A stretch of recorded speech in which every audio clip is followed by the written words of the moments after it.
नमस्कार दोस्तों, मैं संध्या शुक्ला आप सभी का स्वागत करती हूँ गंगा डेली रूटीन में। आज मैं आपको सत्यनारायण भगवान की पूजा कैसे होती है, मतलब कि कौन कौन सी सामग्रियाँ लगती हैं, कैसे आप उसका व्यवस्था करेंगे, वो मैं आपको दिखाऊंगी। तो देखिए, हमने अबीर, हल्दी, रोली और सभी चीज़ मिला के चौक बना लिया है। ऐसे आप एक सुंदर चौक बना लीजिए पहले। अगर आपके पास कुछ भी नहीं तो आप आटे और हल्दी से भी बना सकते हैं। तो और अगर आपके पास चौकी है, आप चौकी रखना चाहें तो चौकी पर भी रख सकते हैं। नई चौकी है तो आप ऐसे भी कर सकते हैं। तो मैं आपको बता रही हूँ, मैंने चौक बना लिया। अब मैं आपको दिखाऊंगी। वह एक तुलसी जी का पौधा है। अगर आपके पास तुलसी जी का पौधा है तो उसको ऐसे रख लीजिए।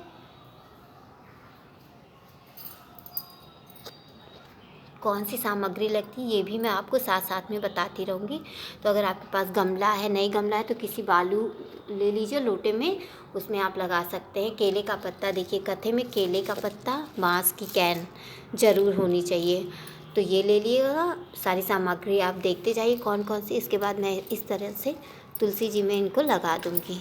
वैसे तो पौधे लगते हैं, मेरे पास गमले में केले का पौधा नहीं, इसलिए मैं नहीं लगा रही हूँ। अगर आपके पास है तो उसको भी रख सकते हैं। तो आपको केले के पत्ते लगाने की ज़रूरत नहीं है। और जो बांस की कैन हम लोग लाते हैं, सब लोग का कहना है, मतलब सभी लोग यही कहते हैं कि इसमें हनुमान जी आके भगवान की कथा सुनते हैं, इसलिए लगाया जाता है। तो इस तरह आप बांस की कैन को आगे, केले के पत्ते को पीछे, इस तरह आप लगा दीजिएगा आराम से। मैं एक पीढ़ा ले लूँगी क्योंकि मेरे पास बड़ी चौकी नहीं। इस पर मैंने एक पीला कपड़ा बिछा दिया, इस तरह आप बिछा सकते हैं। फिर मैं विष्णु भगवान की, ये देखिए फ़ोटो, आप नई फ़ोटो है तो कोई बात नहीं, क्योंकि ठाकुर जी तो आते ही हैं जब कथा होती है। तो इस तरह हम रख देंगे, थोड़ा सा और पीछे करके।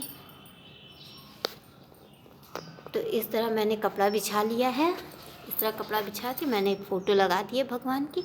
अब मैं यहाँ पे और दिखाती हूँ आगे। तो देख सकते हैं, 2 फूल का हमने लोटा ले लिया। एक हम कलश स्थापित करेंगे और एक में जल रहेगा जिससे हम लोग पूजन करेंगे। तो मैं पहले सामग्री दिखा दूँ फिर बताती हूँ। 2 लोटा लगेगा आपको, फूल लगेंगे, आप फूल ले लीजिएगा। बेलपत्ती है और कथे में आम का पल्लव है जिसको हम नवग्रह बनाएंगे और कलश पे रखेंगे। ये दूब है गणेश जी को चढ़ाने के लिए। ये पान का पत्ता है, सभी देवी देवताओं को चढ़ेगा। और होम में अंत में ये और डली लगेगी, आपको मैं दिखाऊंगी।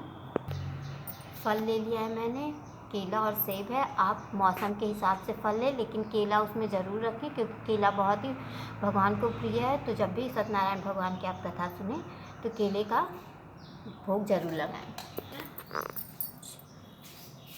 तो ये देखिए, 5 मेवा है इसमें, गरी, छुहाड़ा, किशमिश, काजू, बादाम, मखाना, जो भी है, लेकिन 5 मेवा आप ज़रूर लीजिएगा। ये भगवान में चरणामृत में पड़ेगा और पंजीरी में पड़ेगा और होम होगा इससे, तो आप रख लीजिएगा। तो ये भगवान के पंचामृत में आप देखिए गाय का दूध रहेगा, गाय का ही दूध लीजिएगा। इसके बाद ये मैंने गंगा जल ले रखा है, शक्कर ले रखी है, शक्कर नहीं तो गुड़ भी ले सकते हैं। ये शहद है और ये दही जमा रखी है मैंने, और ये घी है। ये 5 चीज़ से भगवान का चरणामृत बनेगा। और सामग्री देख लीजिए आप लोग, अगरबत्ती रहेगी, धूप बत्ती रहेगी, माचिस ले लीजिएगा। ये कलावा है और 2 डली है, कपूर ले लीजिएगा आप, 2 दीपक ले लीजिएगा। इसके बाद ये पीला चंदन है, ले लीजिएगा। पीला सिंदूर लीजिएगा।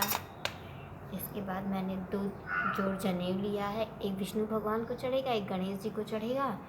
ये तुलसी पत्र तो बहुत ज़रूरी है, जो प्रसाद में पड़ेगा भगवान को चढ़ेगा। तो तुलसी पत्र मैंने तोड़कर धो लिया है। ये हल्दी ले रखा है जिससे कलश का पूजन होगा, और चावल जो अक्षत होता है उसको रंग के पूजन होगा। और ये लौंग इलायची है जो सभी देवी देवताओं को चढ़ेगा।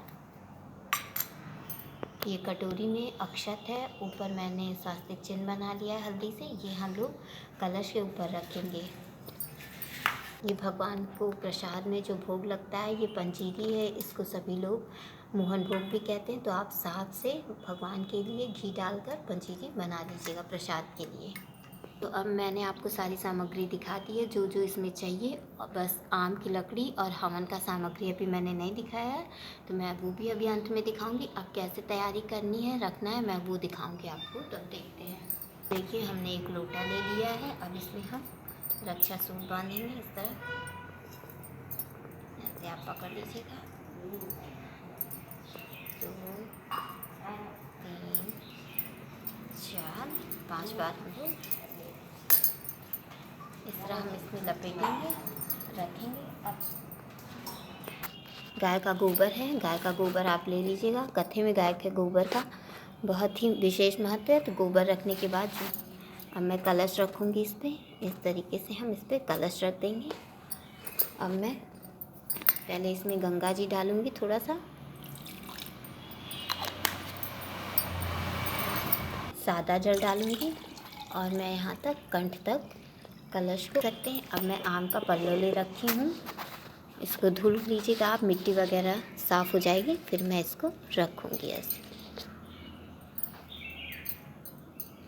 इस तरीके से आप ऐसे रख दीजिएगा। देखिए मैंने घी का दीपक रख लिया जो कलश के ऊपर रहेगा। अब मैं गौरी बना लूँगी। देखिए मैंने गाय के गोबर से आप गौरी जी बना लीजिएगा। और बहुत सिंपल तरीका, बहुत जो होता है साधारण, वही मैं बता रही हूँ। ये ऐसे हम पत्ता रखेंगे आम का आगे पीछे तोड़ के, शायद हम गौरी जी रखेंगे। और मैं आप लोगों को बता रही हूँ इस तरह गाय के गोबर से आप ये बना लिया। और एक डली लीजिएगा जिससे गणेश जी बनते हैं, उन पे ऐसे आप कलावा लपेटिएगा इसे पकड़ते हुए। अक्सर सभी लोगों के घर में पूर्णिमा है, अमावस्या है या किसी शुभ अवसर पे इस तरह लपेट के गणेश जी बनाकर रख दूँगी। इस तरह आप चाहे तो आप पंडित बुला के सुन सकते हैं, नहीं तो अपने से भी सुन सकते हैं। तो इस तरह आप लगाकर यहाँ से तोड़ लीजिएगा। तो देखिए ये हो गया। अब मैं ही गौरी गणेश जी रख दूँगी इस तरीके से। पे 9 ग्रह बनाऊँगी जिससे 9 ग्रह बनते हैं। 1 2 3 4 5 6 7 8 1 9। इस तरह आप 9 ग्रह स्थापित कर लीजिएगा। जिस लोटे से हम पूजन करेंगे उसमें भी मैं कलावा बांध दूँगी और इस तरह बांध के मैं इसको तोड़ दूँगी। थोड़ा सा गंगा जी इसमें मैं पहले इस पात्र में आप गंगा जी थोड़ा सा डाल लीजिएगा। इसके बाद मैं कंठ तक जल डाल दूँगी। इसको मैं पूजा के लिए, जिससे पूजा कराएंगे पंडित जी, उसके लिए मैंने रखा है। इसमें मैं एक आम का पल्लो डालूँगी। इस तरह हम आम के पल्लों को इस तरह हम डाल देंगे। हल्दी से आप ऐसे आम के पत्तों को, जितने भी आप पूजा में पत्ते वगैरह इस्तेमाल करें, उसको आप अच्छे से साफ़ पानी से नल से धुल लीजिए, फिर इस्तेमाल करें। बहुत से लोग होते हैं कि आम के पल्लों पे ज़्यादा धूल मिट्टी जमी होती है, तो जब भी आप भगवान की कोई पूजा करें तो सभी चीज़ों को धुल लें। और इस तरह है, मैंने सभी चीज़ दिखाई। मैंने अपने वीडियो में भगवान की पंजीरी भी बनाना दिखाया है। तो देखिए 9 ग्रह की स्थापना कर दी। अब यहाँ पर मैं एक आम का पत्ता रखूँगी और इस पर गंगा मैया की स्थापना करूँगी। तो गंगा जी आप जैसे भी आपके यहाँ छोटे बड़े डिब्बे में हो, मेरे यहाँ इतने बड़े डिब्बे में है इसलिए मैं ऐसे ही रखती हूँ। तो ये गंगा मैया, आप गंगा मैया ज़रूर रखें क्योंकि कथे में लगता है, इसलिए मैं आप लोगों को बता रही हूँ। अब मैं ये हवन कुंड है, अगर आपके पास कोई तसला वगैरह है तो वो भी ले सकते हैं। तो मैं इस हवन कुंड में इस तरह लकड़ियाँ तोड़कर, ये आम की लकड़ियों को मैंने धुलकर सुखवा लिया था। तो आप भी अगर कहीं से लाए हैं तो उसको आप 1-2 दिन पहले धुल लीजिए और इस तरह आप हवन तैयार कर लीजिए। अभी मैं हवन भी बनाना दिखाती हूँ। आप अपने इच्छा अनुसार जितना भी दक्षिणा चढ़ाना हो भगवान को वो आप ले सकते हैं। इस तरह हम हवन की लकड़ी को लगा लेंगे और एक कपूर लेके इसको हम आराम से जला लेंगे। तो ऐसे आप हवन की लकड़ी को आपके पास तसला है या नीचे भी करना चाहते हैं ज़मीन पे, तो जैसा भी आप करना चाहते हैं कर सकते हैं। ये देखिए मैंने एक फूल की थाली ले रखी है, उस पर केले का पत्ता है और अबीर गुलाल से मैंने ठाकुर जी के बैठने के लिए ये आसन दिया है। अभी पंडित जी जब आएंगे तो इसी पे हम लोग ठाकुर जी को रखेंगे। तो आप भी कोई आसन पीढ़ा जो भी आपके यहाँ हो ऐसी थाली ले लीजिए। उस पर केले का पत्ता बहुत प्रिय है भगवान को, यानी केले का वृक्ष फल सब कुछ बहुत प्रिय है। तो यहाँ पे मैं रख दे रही हूँ। और ये आसनी मैंने पंडित जी के लिए, एक आसनी मैं पंडित जी के लिए बिछा रखी हूँ, दूसरी आसनी मैं अपने पे बैठूँगी, इस पे बैठ के मैं पूजा करूँगी। इसलिए देखिए मैंने चावल और हल्दी मिलाकर रंग लिया है, इसको अक्षत कहते हैं। इसी से हम लोग पूजन करेंगे, 5 अध्याय कथा सुनेंगे और सभी देवी देवताओं का पूजन इससे होगा। हवन बनाना भी दिखा दे रही हूँ। आप 5 मेवा काट लिए, उसी में से आप हवन के लिए 5 मेवा ले लीजिए, काला तिल ले लीजिए। इसके बाद आप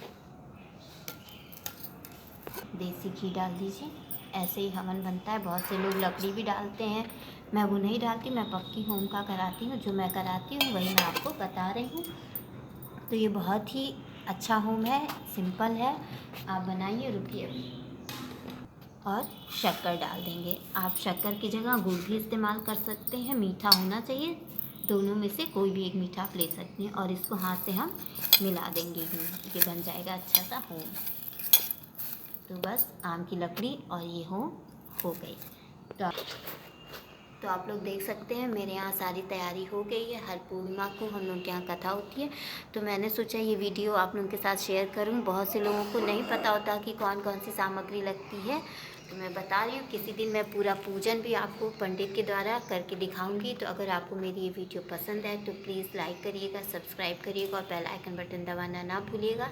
फिर मिलेंगे अगली वीडियो में, तब तक के लिए नमस्कार।